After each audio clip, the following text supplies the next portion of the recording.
Tears of grief and celebration are being shed today in South Africa as the nation marks the death of a hero. Nelson Mandela died at his home yesterday at the age of 95.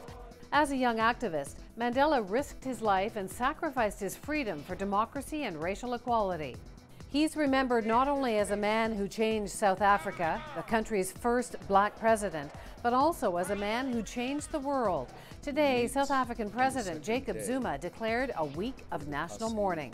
We'll also spend it celebrating a life well lived, a life that we must all emulate.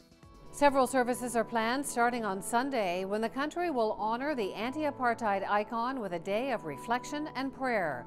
A state funeral for Mandela is scheduled for 1 week later on December 15th.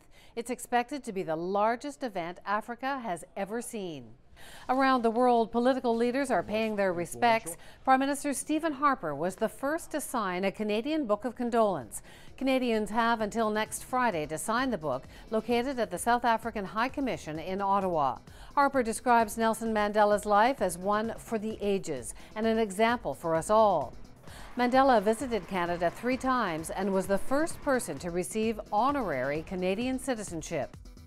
Here at home, Canada's economy added nearly 22,000 jobs last month, but the unemployment rate remained steady at 6.9%. Almost all the jobs added were part-time positions. Still, economists say that's nearly twice what they were expecting. Vigils are being held across the country today to remember the victims of the Montreal Massacre. On this day, 24 years ago, gunman Marc Lépine entered classrooms at École Polytechnique in Montreal.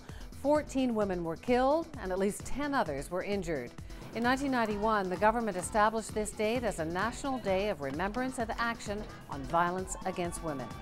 The draw was held today to decide the matchups at next year's World Cup in Brazil. The 32 teams were divided into 8 groups. Host Brazil will kick off the tournament against Croatia, while Spain, the reigning world champions, will face the Netherlands.